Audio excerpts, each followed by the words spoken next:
വീട്ടിൽ നിന്നും പുറത്തു പോയി പഠിക്കുന്ന പിള്ളേർക്ക് വേണ്ടിയും വർക്ക് ചെയ്യുന്നവർക്ക് വേണ്ടിയും ഇവിടെ ഒരു വെജിറ്റബിൾ കൊണ്ട് ദോശ ഉണ്ടാക്കാൻ പോവുക.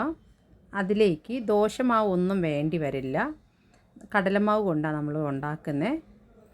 ഇതിലേക്ക് ആവശ്യമുള്ള സാധനങ്ങൾ: ഒരു ഓനിയൻ, ഒരു ക്യാരറ്റ്, ഒരു പച്ചമുളക്, 3 ബൗൾ കടലമാവ്, ആവശ്യത്തിന് ഉപ്പ്, ഇച്ചിരി മല്ലിയില, ഇച്ചിരി കായപ്പൊടി. ഇത്രയും ഇട്ടിട്ട് നന്നായിട്ടൊന്ന് ആവശ്യത്തിന് വെള്ളം ഒഴിച്ച് നമുക്കൊന്ന് മിക്സ് ചെയ്ത് കൊടുക്കാം. മിക്സ് ചെയ്ത് വെച്ച ബാറ്ററിലേക്ക് ഒരു മുട്ട പൊട്ടിച്ചൊഴിച്ച് കൊടുക്കാം.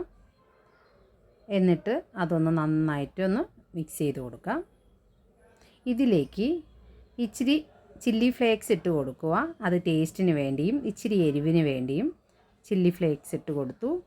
ബാറ്റർ റെഡി ആയിട്ടുണ്ട്. ഇനി ഒരു ദോശക്കല്ലെടുത്ത് ദോശക്കല്ല് ചൂടായതിന് ശേഷം ഇതിലേക്ക് നെയ്യൊന്ന് തേച്ച് കൊടുക്കുക.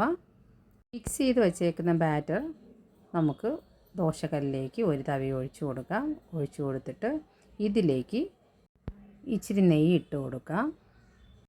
ഒരു സൈഡ് വെന്തതിന് ശേഷം നമുക്ക് മറ്റേ സൈഡ് ഒന്ന് തിരിച്ചിട്ട് കൊടുത്ത് നമുക്ക് ചുട്ടെടുക്കാം.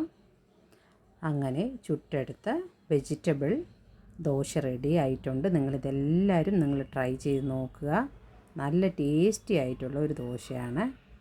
ഈ ദോശ ഉണ്ടാക്കാൻ വേണ്ടി റൈസോ ഉഴുന്നോ ഒന്നും വെള്ളത്തിൽ കുതിരാൻ വെക്കേണ്ട ഒരു ആവശ്യമില്ല.